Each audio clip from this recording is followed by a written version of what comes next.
자, 여호수아서 1장 교독할 겁니다, 여러분. 여호수아서 1장 1절부터 9절 말씀 저와 여러분이 교독합니다. 여호와의 종 모세가 죽은 후에 여호와께서 모세의 수종자 눈의 아들 여호수아에게 말씀하여 이르시되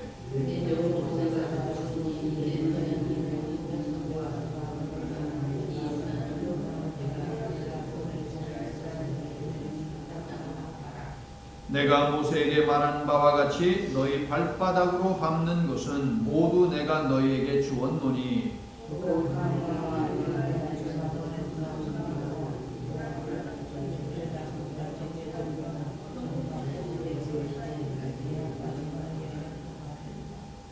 내 평생의 너를 능히 대적할 자가 없으리니 내가 모세와 함께 있었던 것 같이 너와 함께 있을 것임이라. 내가 너를 떠나지 아니하며 버리지 아니하리니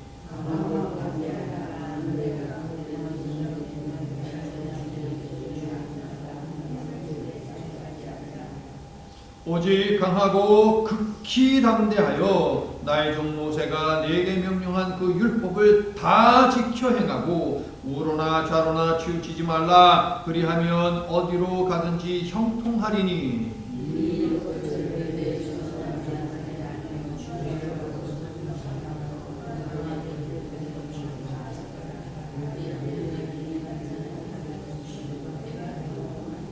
함께합니다. 내가 네게 명령한 것이 아니냐. 강하고 담대하라. 두려워하지 말며 놀라지 말라. 네가 어디로 가든지 내 하나님 여호와가 너와 함께 하느니라 하시니라. 아멘. 하나님께서는 태초에 아담과 하와에게 축복을 약속을 하셨죠. 그런데 이 축복을 언약이라고 하는 이름으로 노아에게 전해주셨습니다. 노아에게 전해주셨던 이 언약을 이제 아브라함과는 짐승을 죽이는 제사를 통해서 하나의 의식을 거쳐서 아브라함에게 주십니다. 노아에게도 아브라함에게도 주신 그 언약은 영원한 언약이며 이것은 무조건적인 언약이었습니다. 그로부터 400년이라고 하는 세월이 흘러야만 했습니다. 왜냐하면 하나님께서 아브라함에게 미리 말씀하셨습니다. 400년 후에 너희의 후손들이 이제 이 언약을 받게 될 것이다 라고 말입니다. 누가 그 중심에 있었습니까? 모세가 있었습니다. 모세가 400년이라고 하는 하나님의 침묵 혹은 부재 그 시간을 떼고 하나님으로부터 언약을 받게 되는데 이것은 무슨 의미냐? 하나님의 언약은 결코 파기되지 않았다는 것이에요. 그 무엇도 그 누구도 하나님의 언약을 앗아갈 수 없고 그것을 깨뜨려 버릴 수 없다는 것을 이야기합니다. 노아에게 주셨고 아브라함에게 주셨던 그 영원한 언약이 이제 모세에게로 연결되는데 하나님께서는 모세와 이 영원한 언약을 어떻게 체결하십니까? 피를 흘림으로 말미암아 짐승의 피를 흘리고 그 피를 여호와 하나님이 바르고 그 다음에 이스라엘 백성들도 전부 다 바르고 그렇게 함으로 하나님께서는 이 영원한 언약을 체결하십니다. 그것뿐만 아니라 하나님의 이 언약은 분명 체결되었다라고 하는 것을 확신시켜 주기 위해서 이스라엘의 온 지도자들을 산 위로 불러 올리셔서 그곳에서 그들과 함께 친교의 식사를 나누었다 하는 것을 우리가 지난 주일에 배웠습니다.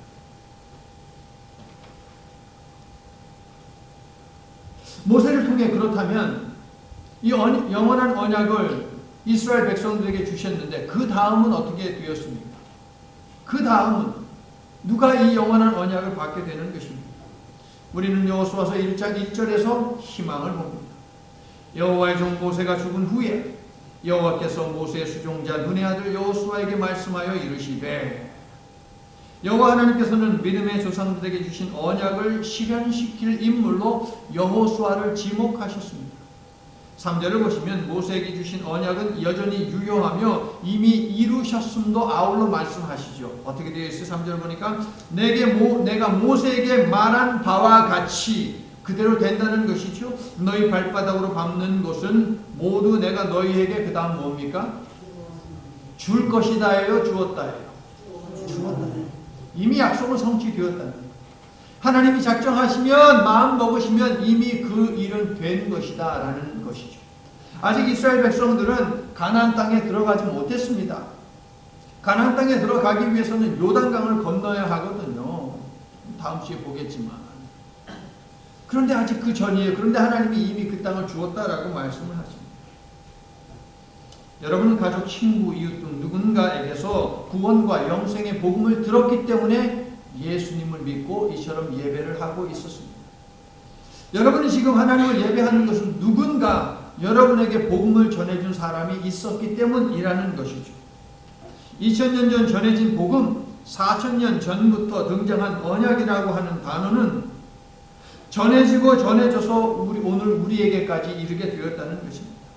때로는 언약과 복음을 지키기 위해서, 언약과 복음을 증거하기 위해서 목숨을 걸어야만 했던 그러한 시대도 있었습니다. 여러분은 누구에게 복음을 전했는지, 전하기 위해 무엇을 걸고 있는지 오늘 살펴보시길 바랍니다. 생명의 복음, 구원의 복음을 우리는 누군가로부터 부모가 되었던, 친구가 되었던, 아니면 걸어다니다 우연히 누군가를 만나서 어쨌든 접하가 되었고 예수님을 믿게 되었는데 이제 그것을 누구에게 전하고 있느냐라고 하는 것을 물어야 하지 않겠습니까? 모세 다음에 여호수아를 준비를 하셨지 않습니까? 성도 여러분, 하나님의 언약인 복음을 전하는 일은 아주 중요합니다. 왜냐하면 여호수아서 그 다음 책인 사사기는 어떤 책입니까? 여호와 하나님을 알지 못해서 하나님의 백성들이라고 하는 자들이 자기들 눈에 보기에 좋은 대로 행하며 살았다. 그래서 하나님께 벌을 받았다, 망했다 하는 것이 사사기에 있는 내용 아닙니까, 여러분? 그러니까 하나님의 그 생명의 말씀, 그 복음을 누군가에게, 그러니까 다음 후손들에게 우리가 전하지 않는다면 하나님을 알지 못하는, 들어본 적이 없으니까 그 사람들은 망할 수밖에 없다는 거예요. 나는 여러분이 여러분의 가족들을 멸망하게 내버려 두지 않기를 바랍니다. 여러분의 자녀들이 세상에서 성공했다 하더라도 믿음에서 성공하지 못한다면 비록 세상살이 하면서 몇십 년은 잘 살지 몰라도 죽음 이후에는 영원한 벌에 처하게 된다라고 하는 것을 분명히 인식해야만 합니다. 구원과 영생의 길로 인도하기 위해 지금 결단하고 작정하고 다짐하고 각오해야 합니다. 성령께서 여러분의 의지에 지혜와 인내와 사랑을 채워주셔서 여러분이 구원하기로 마음에 품은 여러분의 모든 소중한 사람들을 구원에 내도록 도와주시기를 예수님의 이름으로 간절히 축원합니다. 여기 모인 우리는 믿잖아요. 우리는 하나님을 믿기 때문에 영원한 하나님 나라에 간다라고 하는, 믿음이 하나님 나라로 인도한다라고 하는 것을 믿지 않습니까? 그 이야기는 믿음이 없다면 믿음이 없는 자녀들은 망할 수밖에 없고 믿음이 없는 내 가장 친한 친구는 망할 수밖에 없다는 거예요. 이대로 둘 수는 없는 노릇이라는 것입니다. 오늘 본문은 모세의 죽음과 함께 그동안 훈련받은 여호수아를 지도자로 임명하고 파송하는 아주 간단한 내용입니다. 그런데 이 간단한 내용 속에는 여호수아의 고민이 분명 담겨 있습니다. 여호수아를 짓누르는 엄청난 압박과 부담과 두려움이 있습니다. 하나님의 언약을 실현시켜야 하는 차기 지도자로 선택되고 부름받은 것은 틀림없이 크나큰 영광이고 영예이죠. 명예입니다. 하지만 동시에 엄청나게 큰 부담이 아닐 수 없습니다. 왜냐하면 모세는 위대한 지도자였고 모세는 이스라엘에게 전부였습니다. everything이었습니다. 나이 80세에 부름을 받고 430년간 노예로 살던 노예 근성에 찌들 대로 찌든 이 히브리 사람들을 최강대국 이집트 역사상 가장 무서운 정복자로 알려진 람세스 2세의 손에서 탈출시킨 위대한 지도자 모세. 홍해를 가르고 전쟁에는 문외한인 자들에게 승리를 안겨준 능력의 종 모세. 먹을 것 하나 없는 사막에서, 광야에서 40년간 먹이고 마시게 한 백발의 리더 모세. 그의 뒤를 잇는 것은 상상을 할 수 없을 정도로 크나큰 부담이었을 것이 틀림없습니다. 이러한 위대한 지도자에게 수도 없이 불평과 불만을 쏟아냈고 반역하기도 여러 차례 꾀한 백성을 인도한다는 것이 얼마나 부담스러운 일이겠습니까? 아마도 백성들 사이에서는 모세가 진짜 큰일 났다, 우리는 다 끝났다, 이제 우리는 다 죽었다 이 광야에서 라고 떠들고 다니는 사람들도 있었을 것입니다. 하지만 본문 1절을 보세요. 하나님께서는 마치 아무 일도 없었다는 듯이 말씀하시죠. 모세가 죽었으니 이제 여호수아 네가 이 백성들을 이끌고 약속의 땅으로 들어가면 된다. 이것이 하나님의 말씀이에요. 이스라엘도 여호수아도 착각을 해서는 안 되었습니다. 40년 동안 인도하고 먹여주고 생명을 보존하게 도운 주인공은 모세가 아니라 하나님이었다는 사실을 말합니다. 읽어주세요. 아멘이세요? 성도 여러분, 여러분이 지난 세월 속에서 애쓰고 노력한 것은 사실이고 박수받아 마땅합니다. 하나님께서는 신실하고 충성된 사람을 내 충성된 종이라고 그렇게 칭찬을 하십니다. 그러나 여러분이 은퇴하고 연금을 받아 생활할 수 있도록 해주신 분은 하나님이십니다. 믿습니까? 불경기에도 일하게 하시고 사업이 버틸 수 있도록 붙들어 주시는 분도 하나님이십니다. 자녀의 성장과 취업과 결혼을 돕고 오늘에 이르기까지 큰 사고 없이 안전하게 살게 해 주신 분도 하나님이십니다. 그렇게 고백하시면 아멘 합시다. 사무엘상 7장 12절에 이런 말씀이 있죠. 여호와께서 여기까지 우리를 도우셨다 하고 그 이름을 에벤에셀이라 하니라. 블레셋이라고 하는 악명 높은 깡패 나라가 있었습니다. 이스라엘은 블레셋 때문에 염려가 이만저만이 아니었어요. 두려워서 벌벌 떨었습니다.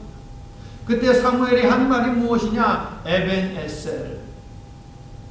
정확히 읽으면 에벤하에셀이라고 하는 단어. 에벤에셀, 에벤은 무엇이냐? 돌이라는 단어. 돌. 그 다음에 에셀, 정확히 발음하면 에젤이라고 하는 이 단어는 도움이라는 뜻입니다. 돌, 도움. 두 개를 합치면 뭐예요? 도움의 돌이라고 하는 의미죠. 당시에는 돌을 이정표로 삼았습니다. 우리 보면은 뭐 간판 사인이 있잖아요. 여기는 뭐 브로드 스트리트, 뭐 378, 뭐 401 이렇게 사인이 있지 않습니까? 옛날에는 돌에다 그렇게 표식을 하였습니다.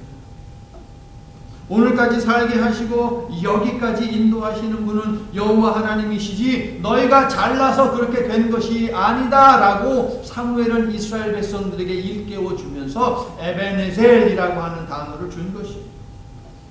그러므로 착각하지 말라라고 하면서 꾸짖은 것이고 지금까지 함께하신 하나님이 지금뿐 아니라 앞으로도 함께할 것이니 염려하지 말아라라고 하면서 위로한 것이고 다만 너희는 여호와께 순종하며 오직 그만 섬기라 라고 하면서 촉구한 것이 바로 에벤에셀 하나님입니다.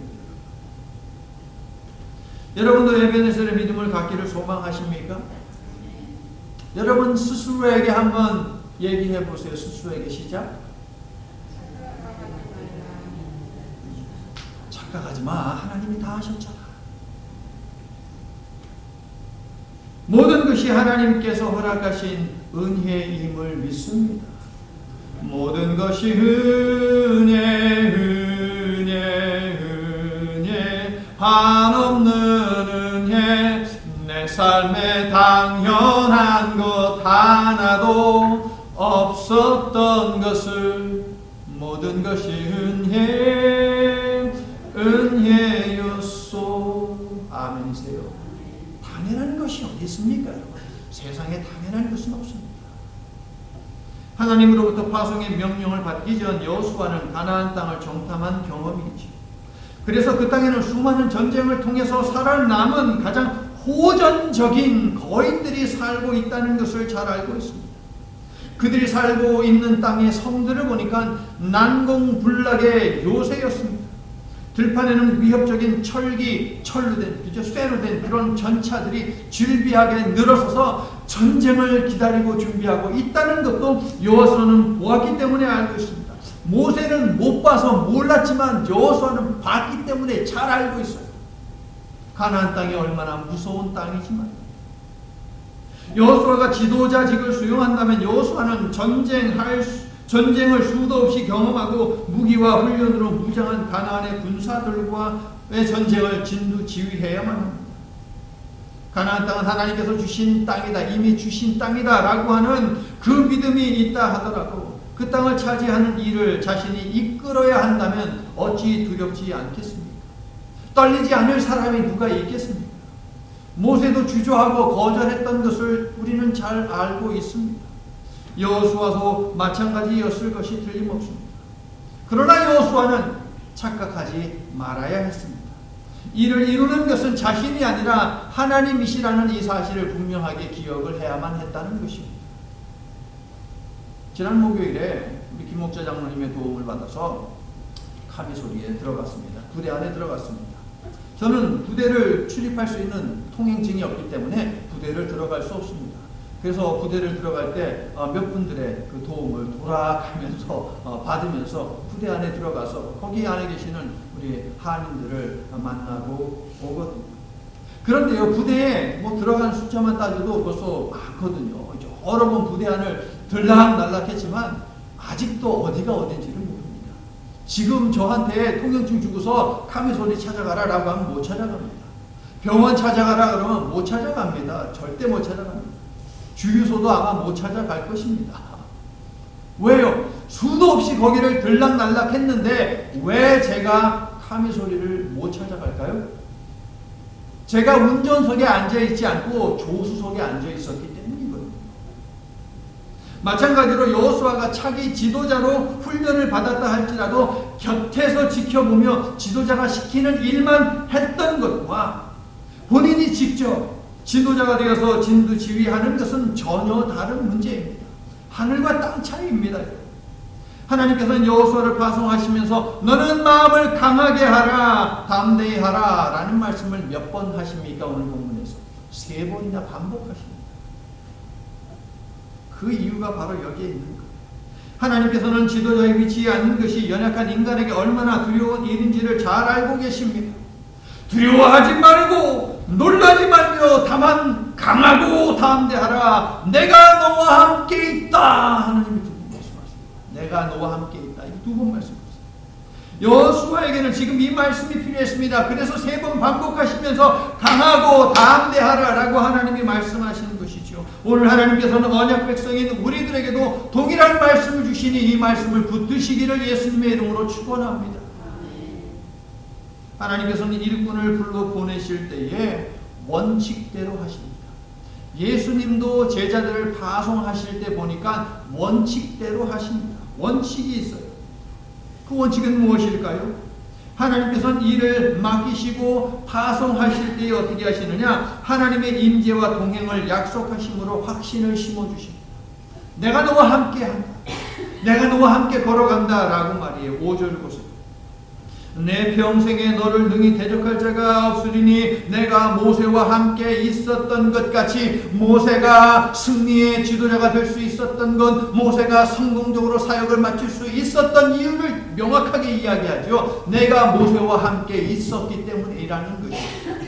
그런데 하나님이 말씀하시기를 내가 모세와 함께 있었던 것 같이 그 다음에 너와 함께 있을 것임이라 라고 말씀하십니다.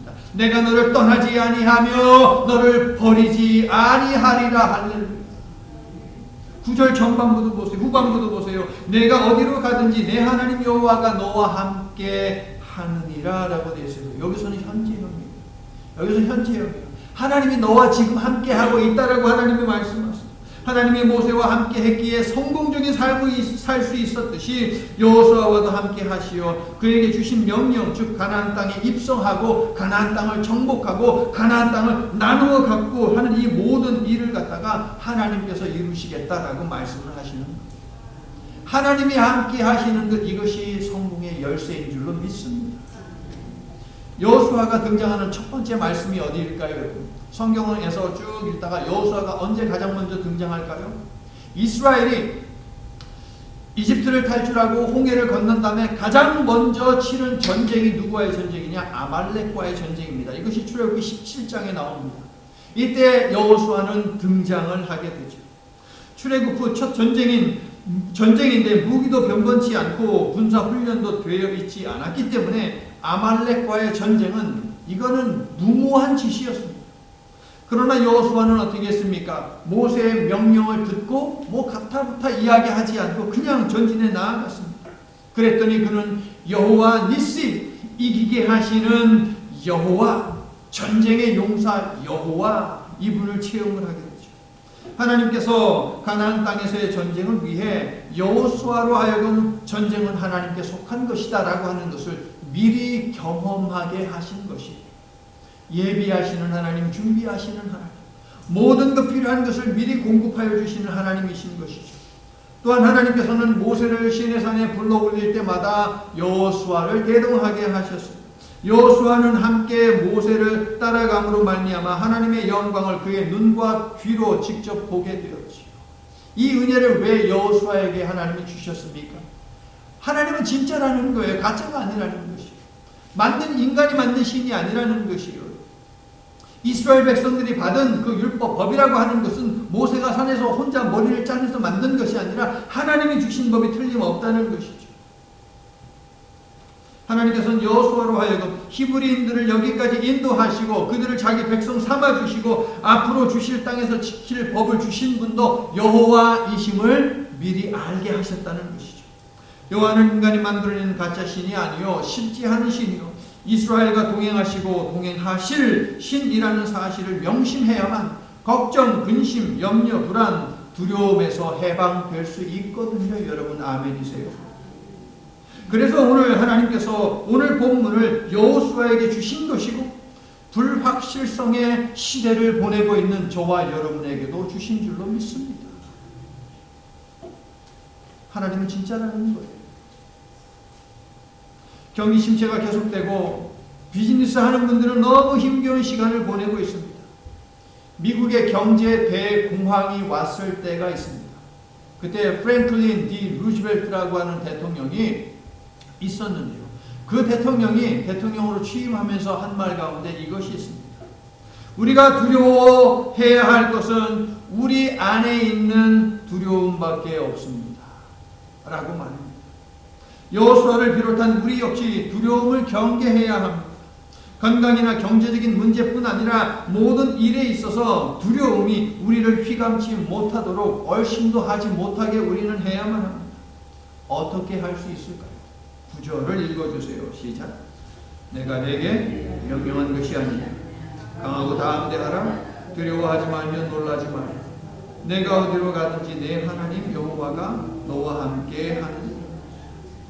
여러분 두려움이 가장 두려워하는 것, 두려움이 가장 두려워하는 것, 두려움의 영원한 최대의 적이 무엇인지 기억을 하고 계십니까?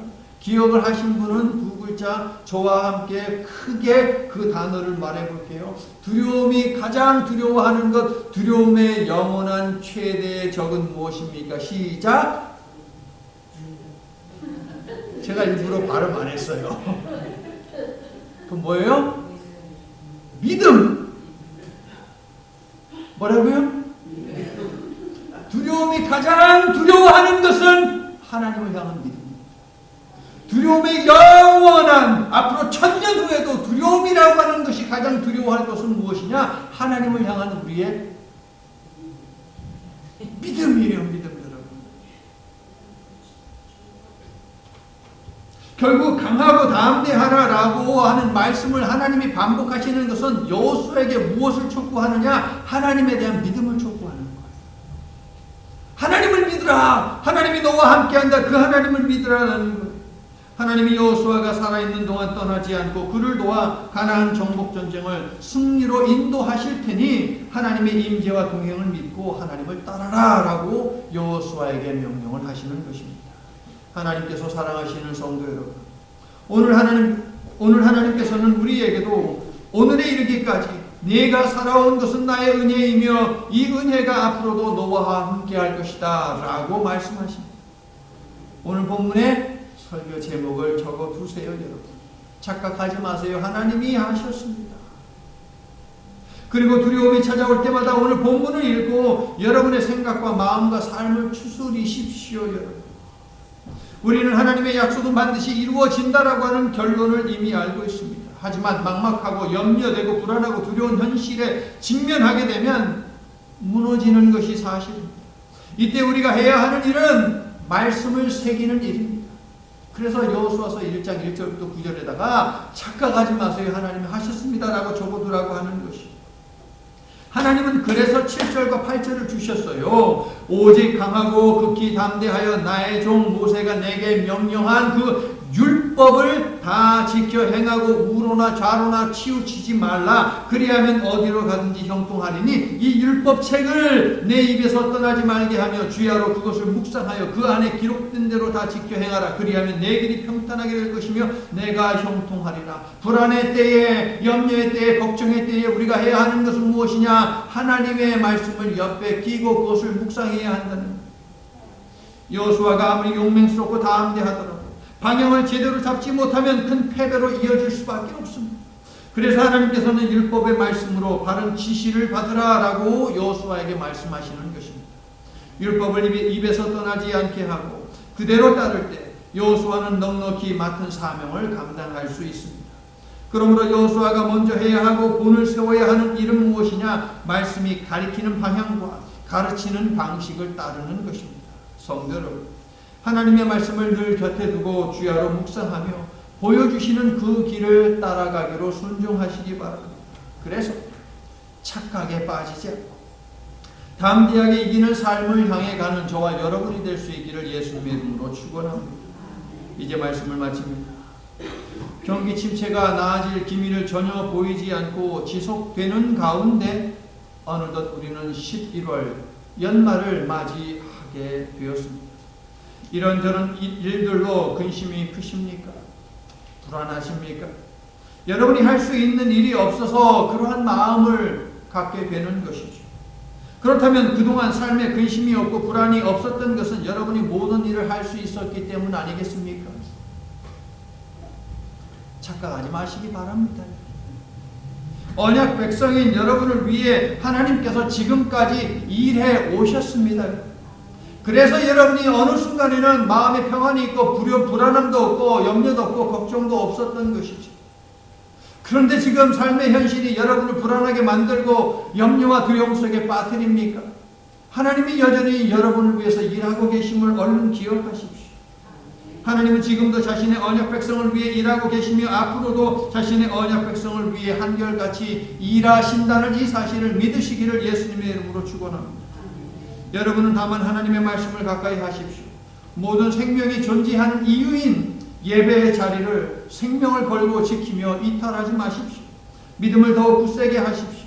두려운 마음에 서두르지도 움츠리지도 말고 잠잠히 말씀에 기대시기를 예수님의 이름으로 간절히 축원합니다.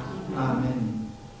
여호와이시 모든 전쟁에서 이기게 하시는 하나님, 연약한 인간의 눈, 가나안 정복 전쟁을 앞두고 가장 긴박하게 필요한 것은 지금 당장 전열을 정비하고 작전을 세우는 일이라고 주장할 것입니다. 그러나 하나님의 약속은 결코 파기되지 않는다는 믿음을 가진 눈에는 그러한 것들이 부차적인 요소로 보이게 되겠지요. 이 시간 소망하며 간구하오니 가나안 정복은 하나님이 실현하실 약속이요 지키실 언약 사항임을 보는 믿음의 눈을 저희에게 허락하여 주시옵소서. 그래서 거대하고 잔인한 현실을 두려워하여 마음이 높고 무너지고 하나님을 원망하며 돌아섰던 광야 백성들의 전철을 밟지 않도록 도와주시옵소서. 고난과 시련이 있을 때마다 착각하지 않고 지금까지 살아온 것은 하나님의 은혜임을 고백하게 하시며 축복의 언약을 담아주신 하나님의 말씀을 붙들어 좌로도 우로도 치우치지 않도록 주님 도와주시옵소서. 예수님 이름으로 기도드립니다. 아멘.